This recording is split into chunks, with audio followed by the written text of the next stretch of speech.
탈무드에 이런 이야기가 나옵니다. 한 남자가 조그만 가게를 운영하다가 집안에서 마지막 죽음을 앞둔 상황입니다. 힘들게 가족을 부릅니다. 아내에게 당신 내 곁에 있는가? 아내가 울면서 남편의 손을 잡고 예, 옆에 있어요. 아들아, 너도 있니? 아들도 울면서 아빠, 저도 여기 있어요. 마지막으로 딸도 있니?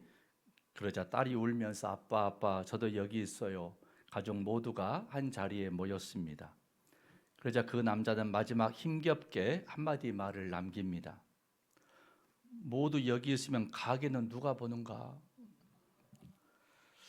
좀 썰렁하네요. 오늘 재정에 대한 이야기를 하려고 합니다. 사람 살아가는 이야기. 성도는 재정에 대해서 어떤 자세를 가지고 살아야 하는가? 오늘 성경 말씀은 그런 지혜를 줍니다. 얼마 전에 아름다운 동행 신문 칼럼에 보니까 재미있는 글이 있더라고요.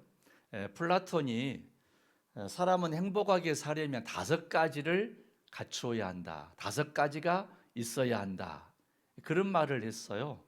재산이 있어야 되고, 외모가 있어야 되고, 명예가 있어야 되고, 체력이 있어야 되고, 말솜씨가 있어야 된다. 이렇게 5가지를 조건을 제시했습니다.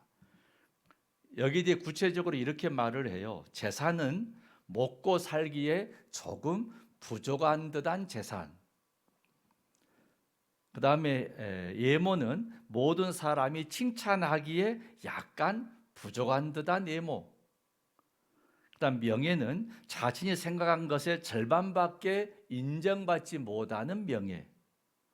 체력은 남과 겨루어 한 사람은 이기고 2사람에게는 지는 정도의 체력. 마지막 말솜씨는 연설했을 때 절반 정도 박수를 받는 솜씨. 이렇게 말을 했어요.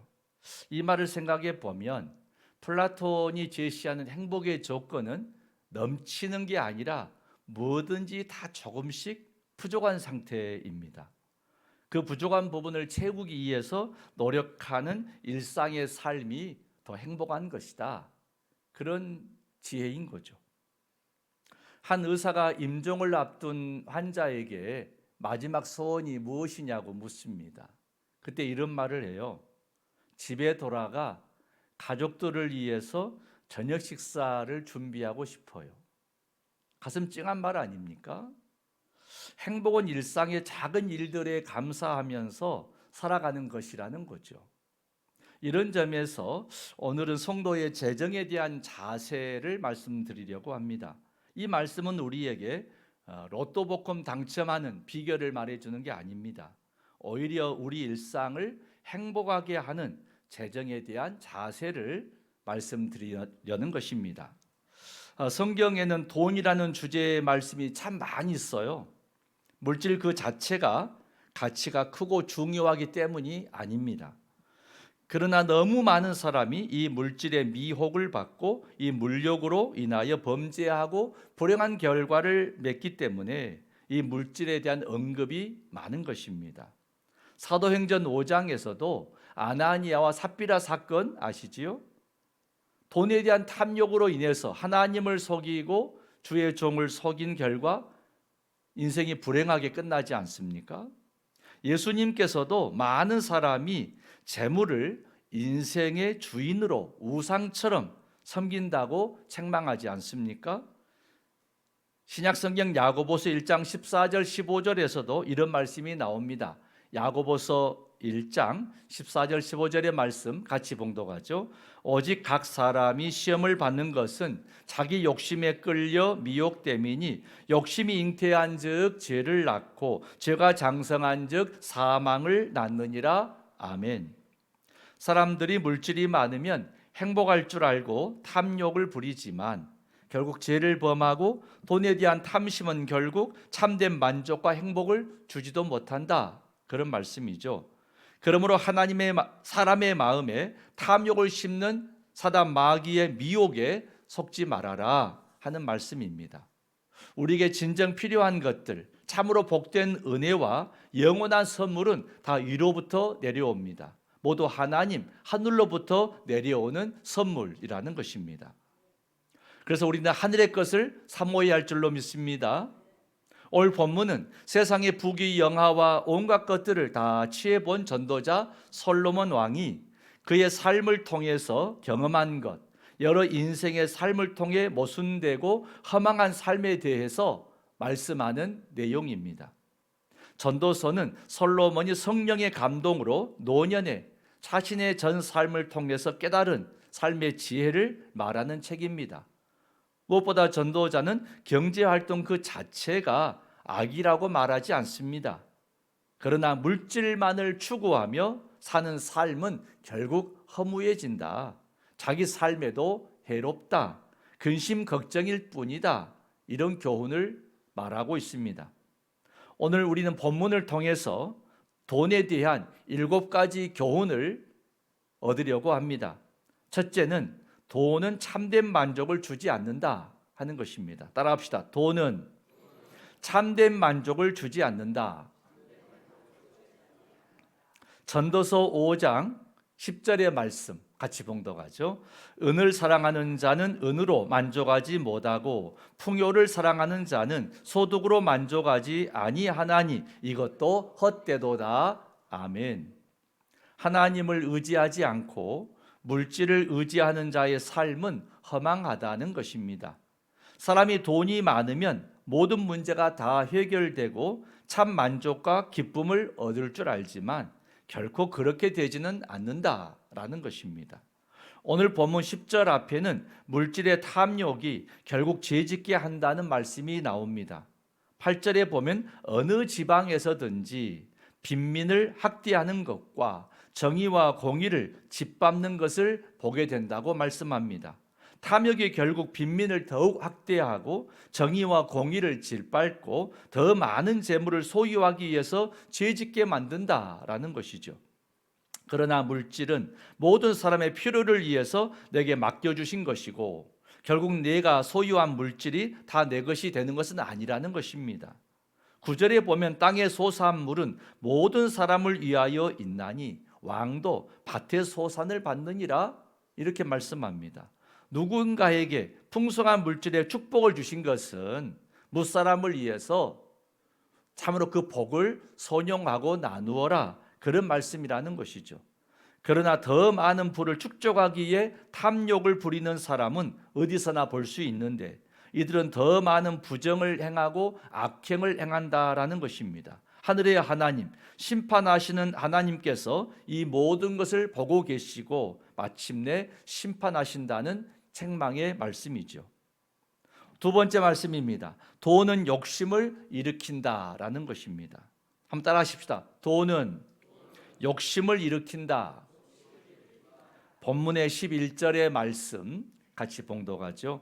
재산이 많아지면 먹는 자들도 많아지나니 그 소유주들은 눈으로 본 것 외에 무엇이 유익하랴. 아멘. 재산이 많아지면 그 재산을 통해서 생활하고 먹는 자도 많아진다는 것이죠. 결국 소유주는 얻으려고 온갖 수고에 수고를 더하지만은 결국 모여지는 것이 눈으로만 볼 뿐이고 만족하지 못하고 결국은 항상 허망하다 하는 것입니다. 세 번째 말씀입니다. 돈은 많을수록 더 쓸 곳이 많아진다라는 것이죠. 따라합시다. 돈은 많을수록 더 쓸 곳이 많아진다. 본문의 12절의 말씀 봉독할까요? 노동자는 먹는 것이 많든지 적든지 잠을 달게 자거니와 부자는 그 부요함 때문에 자지 못하느니라. 아멘. 이 말씀은 물질의 허무함과 물질에 대한 탐욕의 부작용을 말씀합니다. 노동자는 얻은 것이 많든 적든 단잠을 잡니다. 그러나 부자는 돈이 많아 배불러도 편한 잠을 자지 못합니다. 큰 물질을 잘 지켜야 해서 불안과 근심으로 편한 잠을 자지 못한다라는 것이지요. 예수님께서는 물질에 대한 탐욕보다는 먹고 입을 것이 있다면 자족한 마음을 가지는 것이 좋다 이렇게 말씀하십니다. 무엇이든 자족한 마음을 가질 때 인생은 범사에 감사할 수 있고 이렇게 사는 삶이 더 행복하다는 것입니다. 네 번째 말씀입니다. 돈을 지키는 일은 헛되고 수고로운 일이다. 이런 교훈입니다. 따라하십시다. 돈을 지키는 일은 헛되고 수고로운 일이다. 본문의 13절 같이 봉독합시다. 내가 해 아래에서 큰 패단되는 일이 있는 것을 보았나니 그 소유주가 재물을 자기에게 해가 되도록 소유하는 것이라. 아멘. 사람이 큰 재물을 모으는 것도 어려운 일이지만 지키는 일도 어려운 일이죠. 제가 목회하면서 이런 일을 경험했거든요. 어떤 성도가 한 100억 정도의 큰 돈을 소유했습니다. 그런데 회사 운영하는 분에게 사채로 빌려줬습니다. 그런데 회사가 부도나면서 돈을 받지 못합니다. 그래도 먹고 살 돈은 있지만 문제는 큰 돈을 받지 못한 것에 대해서 화병이 나고 오랜 세월 침상에 누워서 우울한 삶을 살고 계셨습니다. 이분은 후회하시면서 돈이 그렇게 많을 때 선교도 좀 하고 교회를 위해서 좋은 일도 좀 많이 할 것을 이렇게 후회하는 말을 들었습니다. 돌아보면 참 안타까운 일이죠. 사랑하는 성도 여러분, 돈을 사랑하지 말고 하나님을 더 사랑하시기를 주의 이름으로 축원합니다. 디모데전서 6장 10절에 이런 말씀이 나옵니다. 함께 봉독하시죠. 돈을 사랑함이 일만하게 뿌리가 되나니 이것을 탐내는 자들은 미혹을 받아 믿음에서 떠나 많은 근심으로써 자기를 찔렀도다. 아멘. 다섯 번째 교훈은 돈은 영원히 소유되지 않는다라는 것입니다. 따라 하실까요? 돈은 영원히 소유되지 않는다. 본문의 14절에서 16절의 말씀 좀 길지만 같이 봉독하십시다. 그 재물이 재난을 당할 때 없어지나니 비록 아들은 낳았으나 그 손에 아무것도 없느니라. 그가 모태에서 벌거벗고 나왔은즉 그가 나온 대로 돌아가고 수고하여 얻은 것을 아무것도 자기 손에 가지고 가지 못하리니 이것도 큰 불행이라. 어떻게 왔든지 그대로 가리니 바람을 잡는 수고가 그에게 무엇이 유익하랴. 아멘. 돈은 결코 영원하지 않습니다. 재물을 쌓고 쌓아 마침내 사랑하는 자녀에게 주려고 애를 씁니다. 그러나 그런 계획이 잘 되지 않는다는 것입니다. 왜냐하면 모든 인간은 죽음을 피할 수 없고 사람은 빈손으로 와서 빈손으로 가기 때문입니다. 그러므로 세상에서 재물을 쌓는 수고가 결국은 유익할 것이 없다. 그런 말씀이죠. 우리는 두 가지 사실을 항상 기억해야 하겠습니다. 첫째는 모든 사람은 죽음에 이른다라는 것이죠. 두 번째, 모든 사람은 빈손으로 와서 빈손으로 간다는 것입니다. 그러므로 살아생전에 하나님 앞에 드리고 이웃을 위해 선한 구제와 선교를 하는 것이 지혜로운 일입니다. 이것은 살아생전에 천국의 보물을 쌓는 일이기 때문입니다. 여섯 번째 교훈입니다. 돈은 걱정을 해결해 주지 못한다라는 것입니다. 따라합시다. 돈은 걱정을 해결해 주지 못한다. 본문의 17절의 말씀 같이 봉독하죠. 일평생을 어두운 데서 먹으며 많은 근심과 질병과 분노가 그에게 있느니라. 아멘. 재물에 집착한 사람은 일평생 즐거움도 모르고 많은 근심과 질병과 분노로 살아갑니다. 이 사람은 오히려 가난한 사람들이 누리는 삶의 작은 즐거움도 누리지 못합니다. 돈 때문에 정신적으로 육신적으로 병나고 돈 때문에 분노하고 돈 때문에 부모 형제가 서로 싸우고 얼마나 불행한 일입니까? 오래전 목회하면서 마음 아픈 장례식이 기억이 납니다. 어머니가 새벽부터 시장에서 열심히 사시면서 돈을 좀 모으셨어요. 갑자기 돌아가셨습니다. 자녀들은 각자 결혼도 했고 생활도 나름 안정되게 살아갑니다. 홀로 되신 아버지의 아픔은 생각지도 않고 서로 어머니 통장 차지하려고 장례 동안 심하게 싸우는 것을 보았습니다. 여러분은 이런 일을 경험하거나 주변에서 이런 이야기를 들은 적이 있으십니까? 돈 때문에 부모 형제가 싸우고 서로 분노하고 서로 근심 걱정하는 거죠. 그러나 돈을 많이 벌지 못해도 어려운 형편으로 살면서도 부모 형제가 서로 오순도순 의논하고 도우면서 사는 가정들도 있지 않습니까? 먹구름 아래에서 돈 때문에 서로 분노하고 싸우는 가정도 있고, 먹구름을 넘어서 해 아래에서 사랑하며 사는 가정도 있습니다. 우리는 먹구름 아래에 사는 인생이 아니라 해 아래 서로 은혜를 누리는 복된 성도의 가정이 되시기를 주의 이름으로 축원합니다. 마지막 7번째, 돈의 축복은 하나님의 선물입니다. 따라합시다. 돈의 축복은 하나님의 선물이다. 본문의 18절에서 20절까지 같이 빠른 속도로 봉독합시다. 사람이 하나님께서 그에게 주신 바 그 일평생에 먹고 마시며 해 아래에서 하는 모든 수고 중에서 낙을 보는 것이 선하고 아름다움을 내가 보았나니 그것이 그의 몫이로다. 또한 어떤 사람에게든지 하나님이 재물과 부요를 그에게 주사 능히 누리게 하시며 제 몫을 받아 수고함으로 즐거워하게 하신 것은 하나님의 선물이라. 그는 자기의 생명의 날을 깊이 생각하지 아니하리니 이는 하나님이 그의 마음에 기뻐하는 것으로 응답하심이니라. 아멘. 사랑하는 성도 여러분, 우리에게 주어진 인생의 남은 시간, 우리가 살면서 만나고 지내는 이웃들, 우리가 얻은 부와 재물, 이 모든 것은 다 하나님께서 여러분에게 주신 선물이라고 믿으십니까? 재물을 추구하는 탐욕과 탐심은 결국 삶을 허무하게 만듭니다. 인생의 마지막에 그 누구도 내가 돈을 좀 더 많이 벌었더라면 이렇게 말하는 사람은 없다고 하지 않습니까?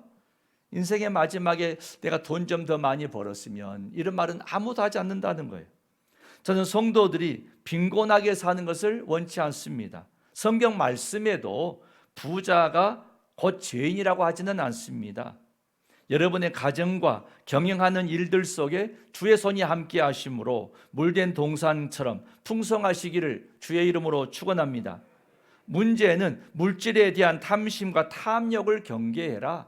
탐심과 탐욕을 경계해라. 주의해라. 이런 말씀인 거죠. 우리는 내게 주어진 물질을 하나님의 영광을 위해서 선하게 사용하는 청지기 사명을 받았습니다. 재물을 많이 얻으면 얻을수록 선한 일에 더 많이 써야 될 청지기 사명이 있는 거죠. 재물을 많이 얻는 일에 인생의 목적을 두지 마시고 사람마다 분복이 있음을 겸손하게 받아들이는 것이 좋다. 이게 성경의 교훈입니다. 자신이 하고 싶은 일을 땀 흘려 열심히 노력하십시오. 하나님께서는 반드시 하나님의 자녀된 여러분에게 필요한 일용할 양식과 물질과 지혜와 은혜를 공급해 주실 것입니다. 재물을 목적 삼는 삶이 아니라 재물은 하나님의 선한 일에 필요한 수단이다. 이렇게 여기라는 것입니다. 너무 부하여서 교만하거나 너무 빈궁해서 비굴해지지 않도록 하나님께서 여러분에게 필요한 하늘의 분복을 충만하게 채워주시기를 주의 이름으로 축원합니다. 할렐루야. 은혜로우신 아버지 하나님, 자본주의 사회에서 성도들의 삶의 재정은 많은 간섭을 하고 많은 영향을 끼칩니다. 여전히 세상에서 물질에 대한 힘은 대단합니다. 그럼에도 우리가 탐욕과 탐심에 빠지지 않게 하여 주시고 우리에게 주신 것을 선용할 줄 알게 하시고 하늘 아래에서 하나님의 은혜를 누리며 분복을 누리며 기뻐하며 만족하며 사는 우리 모두가 되게 하여 주시옵소서. 가정들마다 탐욕과 탐심을 버리고 온 가족들이 오순도순 행복한 삶을 누리게 하시고 주님의 대가족인 교회가 오순도순 행복한 교회가 되게 하여 주시옵소서. 예수님 이름으로 기도 올리옵나이다. 아멘.